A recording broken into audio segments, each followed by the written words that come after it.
Hello, everybody, and welcome to the latest episode of Super Paranormal Chronicles. Today, I am delighted to have Lynda Quirino, nearly said, uh, who's been in the paranormal field for over 44 years, and we've got some cool stories. Lynda, welcome. Well, thank you so much for having me here. I'm delighted, actually. This is going to be fun. Don't call me Ashley, just Lee. Okay, so you've been in the field for 44 years. How did this all start? My goodness, I don't know if you've got a 5-hour show or not, but I'll make it short. Do you know really how it all started was through a paranormal experience that I had when I was very, very young, and it intrigued me to find out a little bit more about all of this ghostly stuff. And that's really in a nutshell how it all started. Okay, so you mentioned this paranormal experience. You can't just keep us on tender hooks and not tell us. So what happened? All right. Okay. Well, I was very young. I grew up in Montreal, and my parents had summer cottage in the Laurentians in a little place called Newaygo, which I don't even know if it exists anymore, but it was near a place called Morin Heights, where there's a lot of great skiing, a beautiful lake. But when I was very, very young, they used to put me to sleep in the ground floor bedroom of the cottage that we had.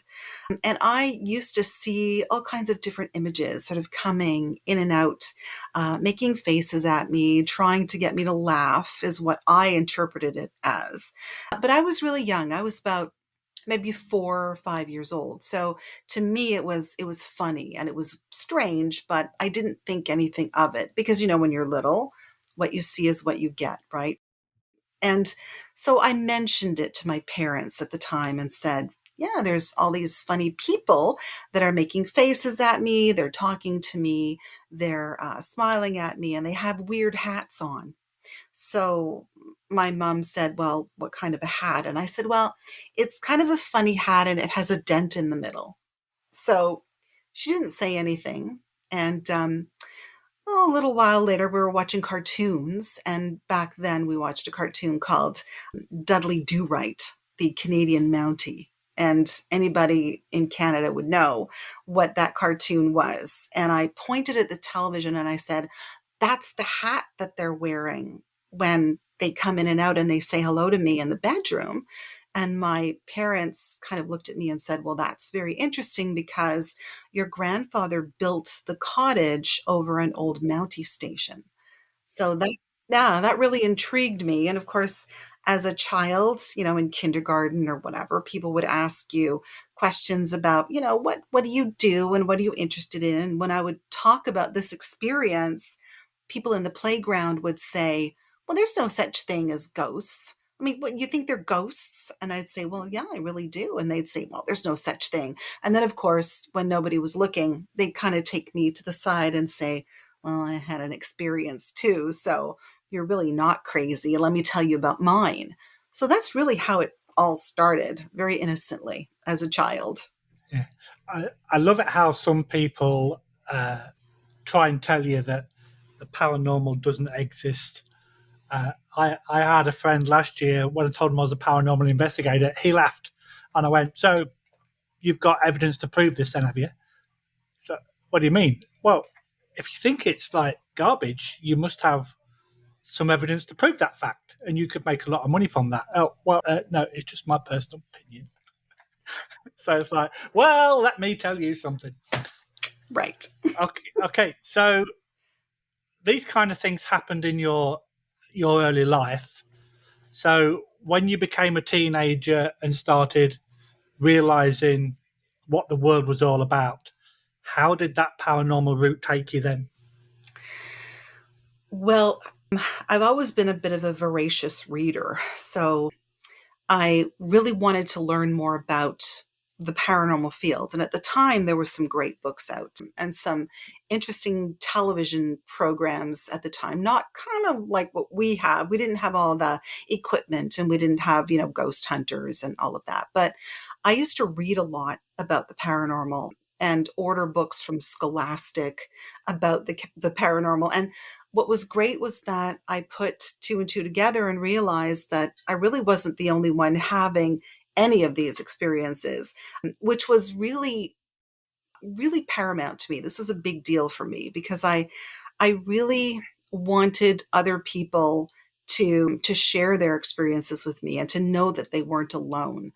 So really it kind of catapulted me into being the ghost lady, at school. So when people were having strange experiences, they would sort of say, well, I know this person who might know a little bit about that kind of stuff. So you might want to talk to her about it. So that's really how it all began. And when I was at the ripe old age of 18, I decided that I was really interested in this. I had read a few books and I was really, really curious about, oh my gosh, Sheila Hervey, who wrote a book, Great Canadian Ghosts, Some Canadian Ghosts, More Canadian Ghosts, and a couple of other people. So I decided that I wanted to be an investigator. I wanted to talk to people who've had these experiences. I wanted to try and take a picture of a ghost. That would be really cool. But I really wanted to help people out and to understand why it was happening. So I started my own little investigation, well, I guess business, just me. And I realized quite quickly that that really wasn't the way to go. You should always go and do an investigation with somebody else, at least one other person. You shouldn't go alone. And I stick to this I stick to that this day because boy, I had some really awful experiences just going by myself. Yeah, and I know that when you read all the books or you watch all the TV shows, one of the first things they say is Lynda. They actually mention your name, Lynda. Don't go by yourself. Right. So, yeah, rule number one in the big black book. My big black book's here. I don't know if you can see it. It goes on the side. I've never looked in it. Just like, oh, that's a cool book. It says, "Don't go by yourself." So, what happened for you to realize that Lynda should not be going by herself? Well, really my very first big investigation by myself was a real eye opener because I had gone to see this wonderful elderly woman in Hudson, Quebec. Beautiful location, gorgeous homes, really old, wonderful homes. And this is what this woman lived in, this beautiful old home. And she had been having some issues with things moving, things being thrown. And she was perturbed by this and wanted to know what was going on. So I went over with my little trusty notebook and my camera with the flash cubes and my tape recorder. You remember those, the lovely tape recorders? Now you wouldn't remember. No, no, no, I'm not old enough. No. No, that's true. You wouldn't remember. But anyway, my cassette recorder, and I interviewed the lovely lady in her home. And what happened was, being a little bit of a skeptic, I talked to this lady. She was telling me about the things that were happening. And as I was speaking with her, behind her was this beautiful fireplace and beautiful marble mantle, on top of which was this very heavy crystal ashtray. And in my head, as I'm interviewing her, I'm saying, no, I don't know. I don't know if I buy the fact that things are moving and things are being thrown. Is she lying to me? Is she being truthful? I really don't know. I'm not feeling it. Well, just as I was thinking this, and as I was jotting little notes down in my notebook, this huge crystal ashtray levitated and took off towards me, missing me by mere centimeters, and bashed the wall in back of me, made a nice big dent in the wall, and landed to the floor, which was a little, I think, frightening at the time. I can imagine. Yeah, and that's when I thought, all right, maybe I shouldn't be here by myself. It would be really nice if somebody else could see this, not just this lady, but somebody else could see this and witness what was going on. So I realized that, you know, there is something called corroboration out there. It's not just I'm having this experience and this is an amazing experience. It's okay, I'm having this experience, but did you see what I saw? So after that, I always made it a point to go with at least one other person. So Yeah, and I can totally agree with what you're saying, because if three people see the same thing, it's not, you were tired, it's not that you were fatigued or whatever. If three people saw it, that's three independent witnesses. exactly. So, comparing that to having one person to say, "Oh, this ashtray levitated," and guess what? Yeah, so that makes perfect sense to have three people. So, with you doing this at a relatively young age, and some of the people that you were dealing with, like this little old lady, was there not any kind of like, this kid doesn't know what they're talking about kind of thing? What was really interesting is that I found, being very young, that people, even though I was young, were quite fascinated that I knew a little bit about it, that I really wasn't afraid of it, and that I was willing to listen to them. And I think that was really important because even though I was young, they were willing to share their experiences with me. And they realized that, here's a kid who's, quite well spoken. She's read quite a few things. I was very familiar with things like, the Warrens, even back then. Lloyd Orbach really was a big influencer. I read a lot on Harry Price, all of the greats. And I seemed to know what I was talking about. And in my head, I was interested. And I think they were willing to talk to me about all of this stuff. They didn't really poo poo me, and shove me aside and say, wow, this one's a weirdo, which I'm so grateful for to this very day. I was not going to call you a weirdo, I promise. Oh, thank But goodness. but it's funny that you mention about doing a lot of reading, because when I first started getting involved with this over in Canada, I decided that I wanted to do as many courses as possible. So I joined or signed on with a company that live out of Halifax, and I was doing poltergeist courses and ghosts and hauntings, just to get as much information as I can, because I'm not a big reader. Right. Like, this big book here, I flicked through it when I bought it, and it's been there ever since. Yeah, I'm not one for just sat there to like read page after page after page. Right. Even when I go on vacation, I like to be doing active things. Right. So for me to get all this information and doing online courses, I feel that my knowledge base is a lot stronger now. Because the books that people read, when you and I were a kid and everything was in black and white, yeah, did not have the same kind of mentality or professionalism or structure as what they have now, because loads more people have experienced it, so there's a lot more evidence out there that people can refer to. True. That's really true. Yeah. But I loved reading anything I could get my hands on. And even to this day, people will say, what should I do if I'm really interested in the paranormal? What should I do? What should I be doing? And I always tell them, educate yourself, read anything you can, the good, the bad, and the ugly, watch anything that you can too. Any of the shows on TV, the good, the bad, and the ugly, they'll teach you what not to do as well as what to do. And I really stand by that. I think it's important that you're sort of well-rounded. You're that person who kind of knows a little bit about this and that and can then choose a path that works for them. Right. Yeah, and I've told people exactly the same so many times.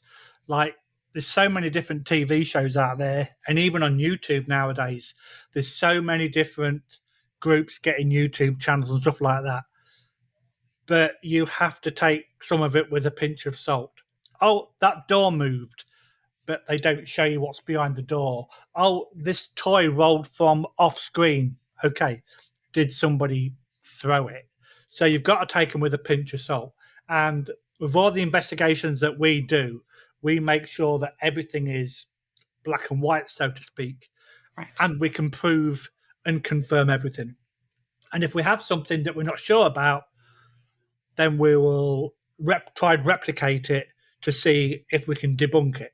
And if we can't debunk it, then it goes on the unexplained pile. Perfect. We do the same thing.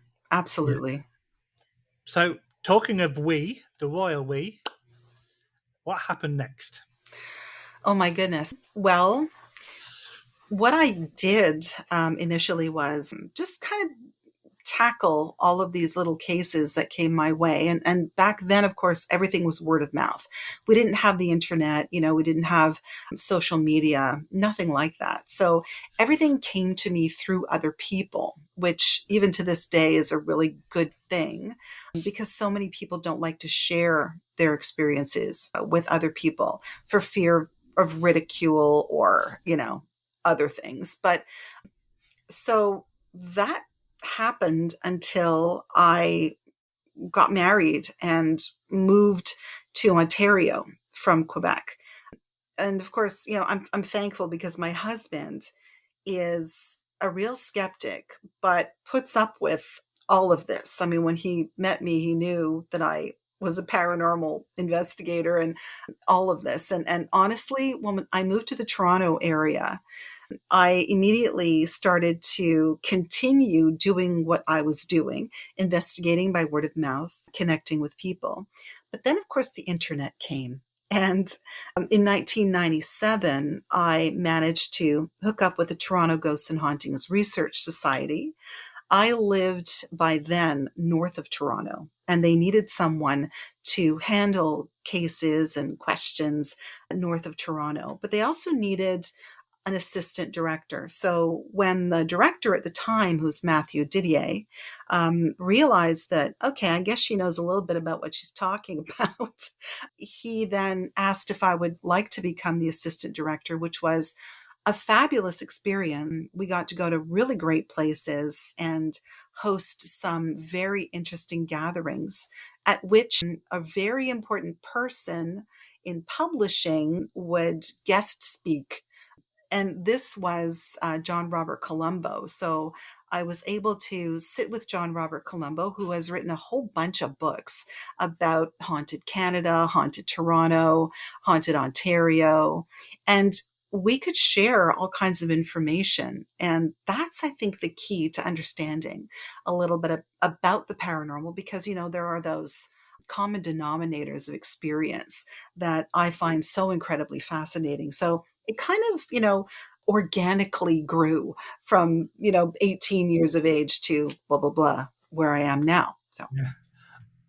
One thing that I want to jump back to for a quick second, I can just imagine in my head you meeting your husband's parents for the first time. Oh, so Lynda, what do you do for hobbies? And like your husband's going, no, please don't tell them. Please don't tell them. 1,000%, 1,000%. But, Yeah. So I like what you say about having different levels of experience because there's no such thing in this environment as an expert because it's all a pseudoscience. If we could put a ghost into a laboratory and do some tests, and they could prove its existence, all good and well, and then all us investigators would have to find something else to do, like knitting or cross stitch, because because our objective would have been okay, it's been sorted now. We need to go and do something else. true. But there's different levels of experience. You can come into this environment and you think that the person you're talking to in your eyes is an expert, but they're not. They've just got plenty of experience in doing what they've been doing. Yes, that's so uh, true. yeah. And I think say it comes from different angles, because if you google the word paranormal, a lot of people just think it's ghosts and spirits, but it's not. You've got cryptids, you've got UFOs, you've got magic, you've got fairies, and there's loads of other subcategories. So it's not just I'm an expert in ghosts and spirits. You know, you're experienced in the paranormal, Right. and that's important. So, being this assistant director, what kind of locations did that get you into? Um, well, we did some residential investigations in Toronto and beyond, which I really love. I love residentials. But we also did manage to get into places like one of the famous lighthouses here in Toronto. We did walk around the University of Toronto, which is very haunted, as well as we left the Toronto area and did go to, well, Fort York, though, in Toronto was another one that we investigated. But we did go beyond, and we went to Fort George, Fort Erie, things like that, sort of outside, more sort of famous locations that were purported to be haunted, but we were very curious to try and get some evidence of some kind. And we did get some evidence, but at the time, of course, we didn't have things like spirit boxes and all of that. We still were operating with our tape recorders and our cameras, but we were learning going along the way, right? So we were learning a little bit about what this business of the paranormal was, and how things reacted with light, and how things reacted with sound and frequencies. And so it was a learning experience for us, which I think was so important, because now with all of this incredible equipment, the progression, it's so interesting to see the progression of, where we were to where we are now. So that was so important. I mean, that's what makes, I think, an investigator like me, who's been in this field for so long, even more interested in learning more. There's always more to learn. I mean, you can't ever be an expert, right? Exactly. And I do think it's important to note that it's all good and well spending thousands and thousands of dollars on all these flashy, noisy gadgets that can be affected by cell phones or by radios. And people think that they're getting positive hits. Exactly. And yeah, and even if you've got a basic video camera, learn how to use it. Like, remember that you have an extra button to switch your microphone on. Been there, done it. Oh, and I'm recording something. Oh, and the lens cap's still on. Learn how to use your the basics before you go into the flashy, because the flashy, more often than not, can give false positives. Absolutely. 1,000%. Yeah. So, quick question: do you have any flashy gadgets now, or do you still have your notebook, your ice cube camera, and your video? No. Well, we do have some flashy things because we do some public investigations, and people love the flashy. I mean, they really do. We also have the flashy because when we do an investigation, for example, if we do a residential investigation and people are doubtful as to whether they're experiencing things, they like to see what's going on. They like to have some kind of validation. So really the flashy is for the validation, that kind of thing. But I mean, when you've been doing this for so long, you do develop almost a sixth sense, I guess. When you go into a location that is active, you can feel, you can sense the change in energy, the change in vibration. You really can. Yeah, and it's interesting that you say that, because I was at an investigation last Saturday night, and before I turned up, some of the other guys had a walk around the building, and they went, "Oh, Lee, go up to this one room, because when we went in there, we felt a heavy sensation." So I'm okay. Yeah, go up the stairs, walked in, walked around, came out. Did you feel anything? Nope. But yeah, that does not mean that whatever was there when they were there was still there when I was. It could have moved on, because yeah. If spirits and ghosts do exist, they're not just going to sit and go, right, okay, guys, 7 p.m. on Saturday, we've got a team coming. So Joe, I want you to make sure that you're ready. Dave, I want you to go and bang that table. That's it, yeah, and that's not quite how it works. But it'd be so cool if it did. Sort of like, yeah, can we book you for 7 o'clock? We've got this public investigation. But we are so cautious about using the shiny, flashy gadgets because, like I say, you can get so many false positives, and you've got to concentrate on your basics before you even think about buying anything else. Because as soon as you buy something and it's got the word ghost or spirit in front of it, whoever's selling you it's going to put more dollars in front of it. And it's That's like, so what? true. Oh my gosh, that's so true. It's funny because I like to tell people the great example of the ghost box or the spirit box, because way back when, and we're talking, oh my gosh, 1981, I remember taking an old transistor radio and kind of thinking to myself at the time, well, if ghosts can communicate through different frequencies and a radio is a different frequency thing, then why can't I use this transistor radio? And I was very successful in the early 1980s doing investigations with my little transistor radio, and it was tuned between stations, and I would get voices coming through. And when, of course, the spirit box was all the big rage and everybody wanted one and everybody was using one, I thought back to, boy, that was a stroke of genius on my part to take this little transistor radio with me. And people thought I was crazy at the time, but that's essentially what a spirit box is. So you could have made yourself a fortune. What the heck, right? I know, right? Jeez. And one thing that I find really funny, but I do love, that people that deal with spirit boxes is when they get a word, a lot of people, and you see it on TV all the time, they will fit that word into the investigation rather than, if that word does not fit that investigation, you can kind of put it to one side. And the expression that I always use is, if you ask what day it is and it comes out with a Wednesday, it's relevant to the investigation.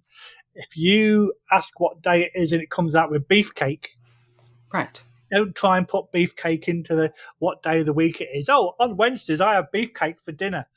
No, that's not how it works. No. Okay, so the next big thing in your life was the Georgina Paranormal Society.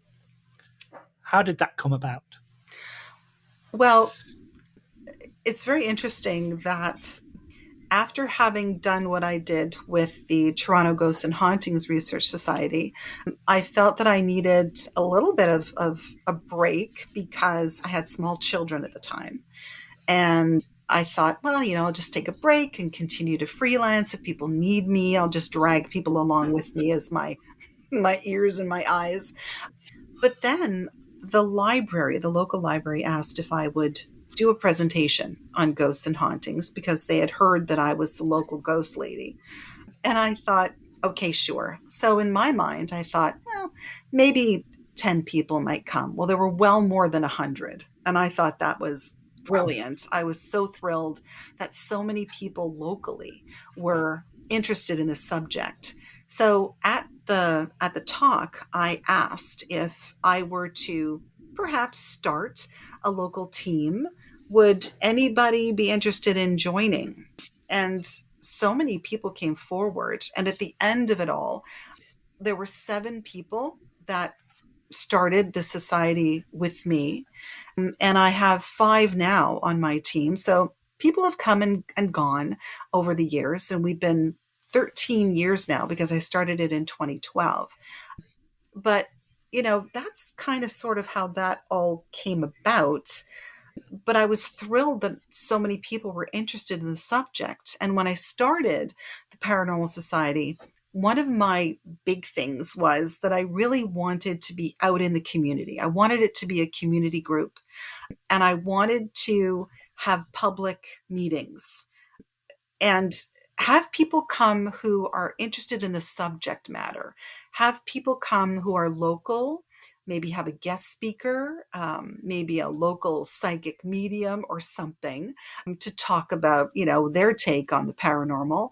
And it just kind of escalated from there. I mean, we had maybe 20 people at our first meeting, and now we have, well, oh gosh, last time it was probably about 200 people that came to our Wow. meeting.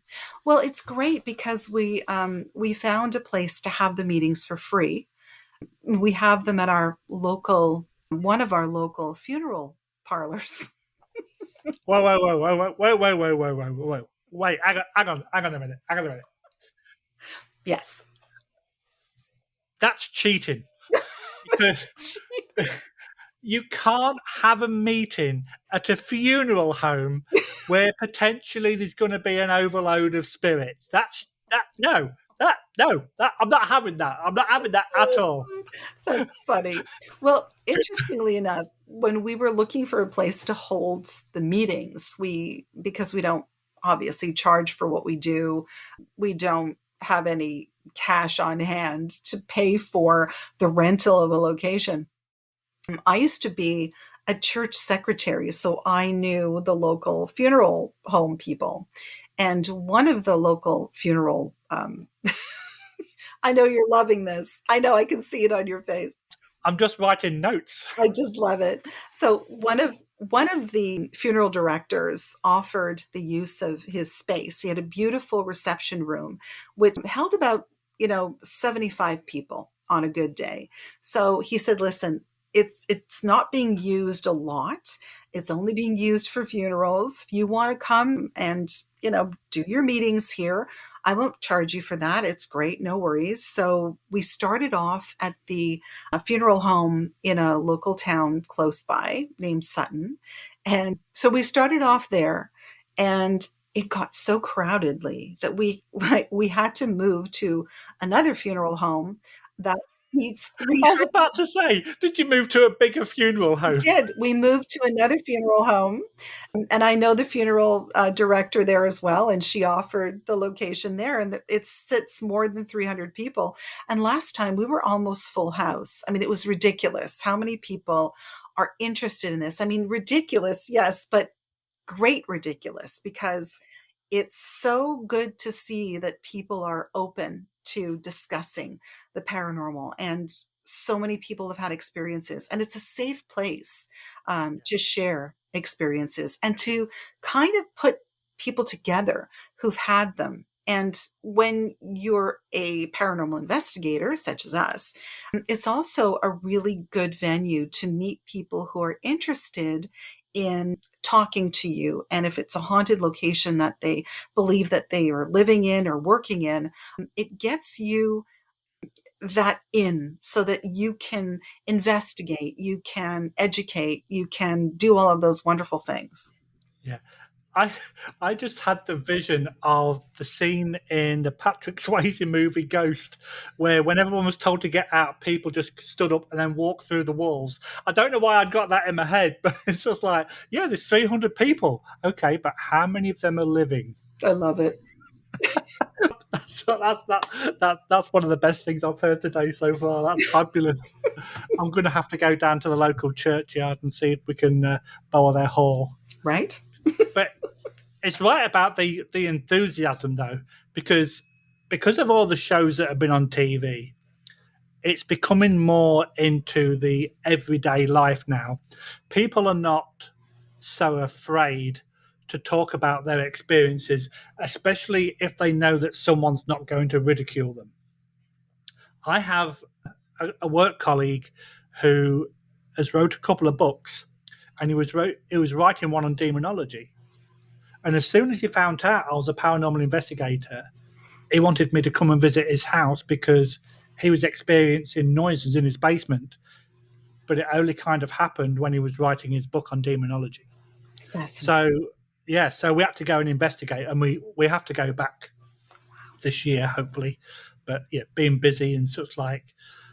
But Wow. yeah, it's really, yeah. And it's the fact that when we're actually doing Ottawa Comic Con in September, And the amount of people that come up to us and just love to talk about it. And oh, I had this experience when I was 20, and I had this experience, and it's amazing how people are, excuse the pun, but coming out the woodwork It's true. to talk to you about it, and that makes our our environment like much more closer, and people can openly talk about it, and you hear some really really cool stories. Yeah, and people show you some incredible videos and Yeah, really incredible photographs, but they're also really interested to learn more about how to deal with it as well, which I find fantastic.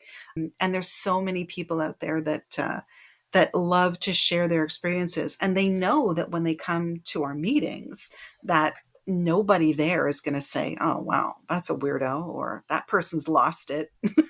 They know yeah. that nobody's going to do that. However, having said that, I can say that some people who do go to these meetings believe themselves to be, I think, a little more knowledgeable perhaps than they truly are, and also believe themselves to have captured things that they really haven't. And they don't like it when someone from my team or me says something like, well, actually, that's not really an orb. That is moisture on your Don't don't camera. don't get me started. Don't get me started.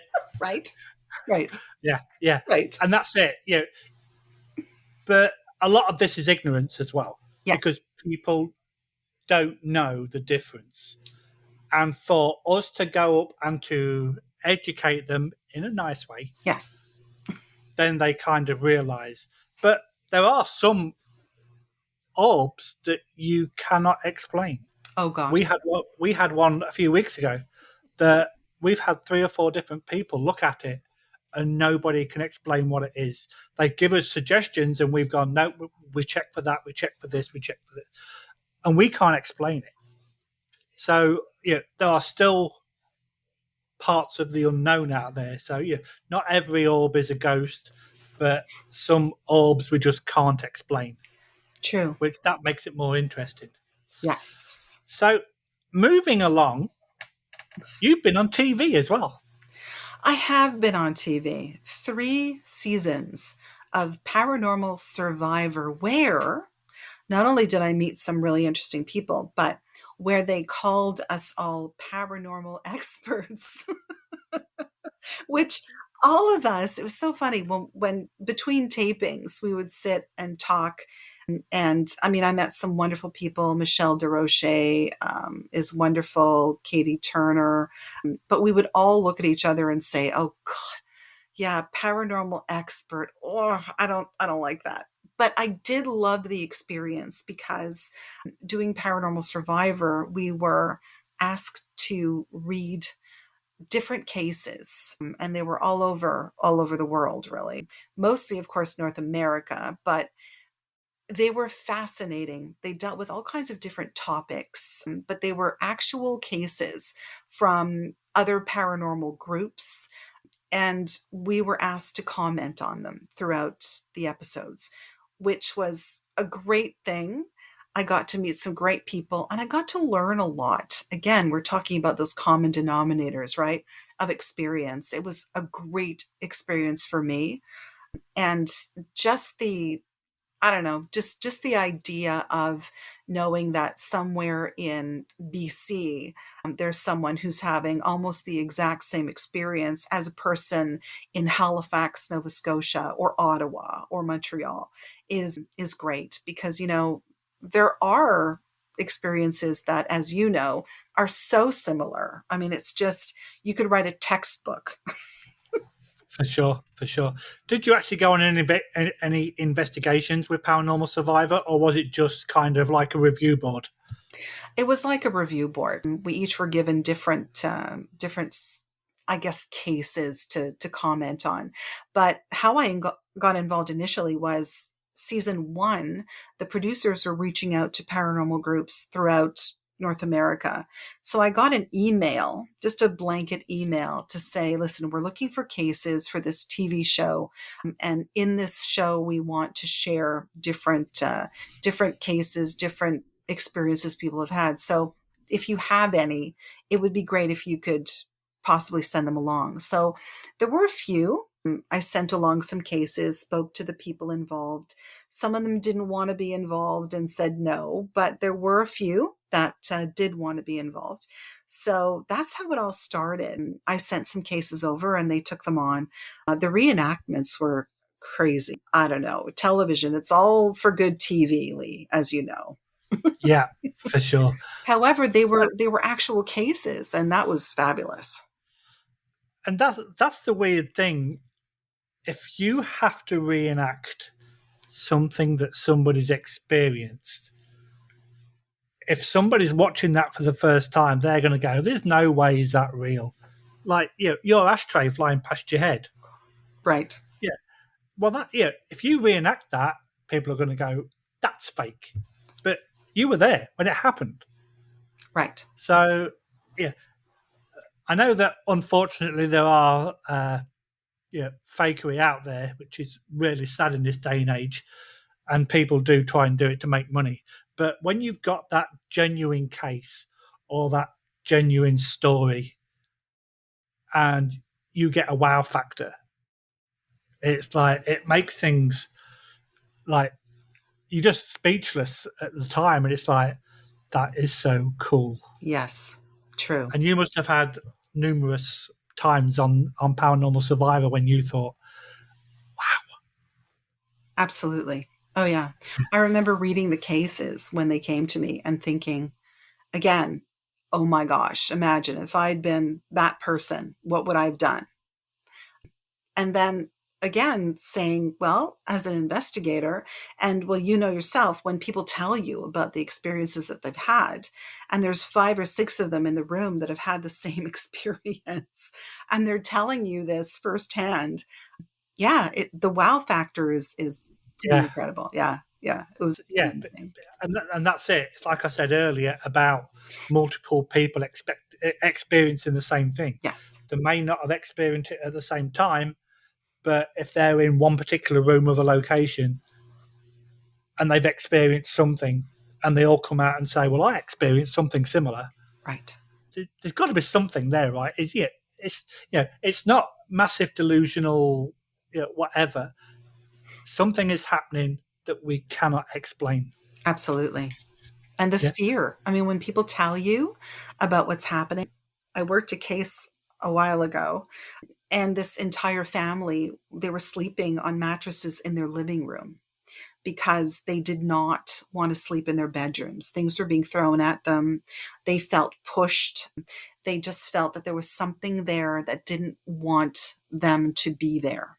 And it was the most incredible experience because the fear that they were feeling. I mean, when you see an entire family sleeping in their living room, they don't go to the bathroom by themselves, they don't go to the kitchen by themselves. It's debilitating. That's when you know, okay, something's happening here. And it's a big responsibility as an investigator to find out what's going on. But as an investigator too, you have this thirst for knowledge. You want to know and you want to help these people. exactly, Yeah. exactly. So through all the things that you've been on podcast, radio, local TV, done lectures. Would you say that your favourite is Ghosts and Spirits, or do you like other parts of the paranormal genre as well? Well, I really like other parts as well. I mean, we are having here in my part of the world in Georgina some fascinating things happening. A lot of people within the past 8 to 10 years have been reporting what they believe to be skinwalkers that they've seen, and the way that they're describing them, it's kind of like the rake. I don't know if you've Googled the rake. So it's that sort of this man type figure that's completely naked, walking around on all fours, larger head, larger eyes, hairless, completely hairless. And it sort of, oh, I don't know, it leaps, it walks on all fours. People have been saying that they've been seeing this particular thing, and they're calling it a skinwalker because it looks like it's all skin. But here in this area, we also have reports of actual skinwalkers, or people talking about skinwalkers, because here we have a large indigenous population. So they talk about skinwalkers and how they can transform, from one thing to another, a wolf, into a man, into another kind of creature, how they show up when something is about to happen to a family or to a community. So it's fascinating to me to be able to kind of branch out into this cryptid area. We also have a local lake monster. We have somebody called Igo Pogo in Lake Simcoe, and many people have seen it. Many people have experienced it. And even us as a paranormal group, we had gone to a location and we're taking pictures of the lake. And inadvertently, one of our members took a picture of what the local lake monster organization believes to be our lake monster. So that's kind of interesting to me. I love the fact that this field has so much going on. I mean, it's not just ghosts and hauntings, it's cryptids, it's UFOs, extraterrestrials, all of this. And there seems to be sort of an interconnectedness to it all, which I find absolutely fascinating. Yeah, and I couldn't agree more because, yeah, anything to do with the paranormal, let's break the word paranormal down. Sort of like, not normal. Anything that's not of the normal sort of like everyday life. But let's go back to your skinwalkers for a second.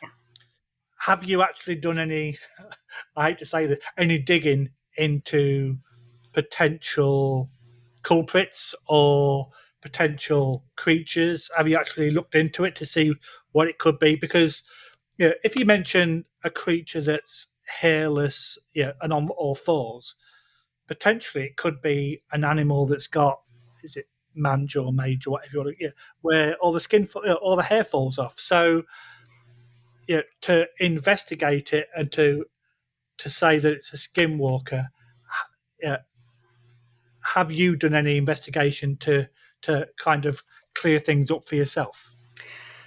Well, yes, when we have any kind of sighting of a skinwalker, we always contact the town, try and find out whether or not anyone's reported, for example, a bear sighting in the area, or a coyote, perhaps with mange, anything like that.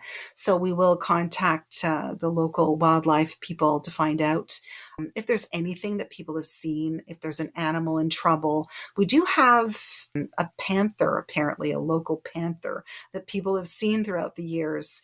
And we keep thinking, well, maybe this could have been a panther sighting. We don't know. So we're not quick to kind of immediately say, okay, yeah, it's a skinwalker, it's something paranormal.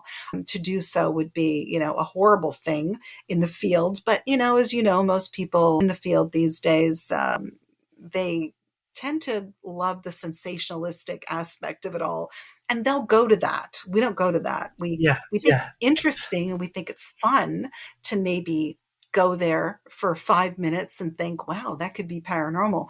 But we all know that, you can't skip to that. You can't. You have to at least cover your bases. And in this area where there's a lot of wooded regions, a lot of, a lot of places where animals could be hiding out because they're sick or they're injured. You can't just go right there. You've got to do your research and kind of ask questions. that's it. And before science became paramount, people didn't know what albinoism was. No. So to see an animal that's albino, you might think that that's a cryptid, that's a creature. But in this day and age, we know that this kind of thing exists. So you've got to be extremely careful with pointing that proverbial finger to say, okay, I've ticked that box. I've seen a skinwalker. I can move on next. What's next? Oh, UFOs. Okay. Oh, yeah, something in the sky there. Yeah, you've got to be very careful about depictions, and until we get categorically evidence, if one gets caught or killed or whatever, they're going to do DNA on it, and if they go, we don't know what this is, then that's going to kind of open up that proverbial can of worms.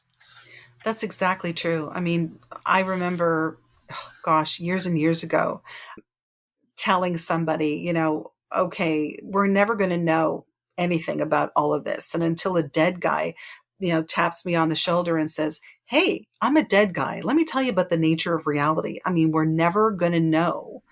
It's our best guess, but it's a fascinating guess, I really think. Yeah. I know when I was a paramedic, I did get a guy come up to me and says, I'm a dead man walking.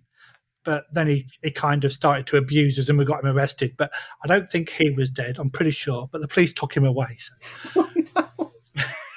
So, okay, Lynda, we are coming towards the end, unfortunately. Talk to you all day. What's next on the agenda for Lynda? Well, I'm hoping that I'll be able to get something put together. I have so many experiences written down. I'd love to put them all in some sort of compendium out there, so that people can read them. And again, because my big thing has always been to join people together and learn about this collectively, share experiences. I'd love to get those experiences out there in some way, in some written word. So I think that's my next thing. I think that might be my next thing. This sounds like it could be a bit of a big project. I think so. A little bit. Yeah. A little bit. Any more TV appearances coming up in the near future? Well, not really paranormally related. I do a local lifestyle show on our local TV station. That's weekly. I've been doing that for 8 years. I love doing that, but not paranormally unless somebody reaches out. But that's always a lot of fun too. Yeah. I was going to say Crime Watch doesn't count. Crime Watch, no. Lynda, it's been an absolute pleasure talking to you. Oh. We've had some absolute blast stories. Like, I'm going to be talking about these all day now, especially the skinwalker ones. I'm going to have to come down and see if I can find myself a skinwalker. Over here in Ottawa, we have stories about Wendigos, but out in the sticks, not walking down the 417, because that would be a little bit weird. But again, thank you for your time. It's been an absolute pleasure, and hopefully we can do this again. Thanks very much. Thank you. Take care. Bye-bye.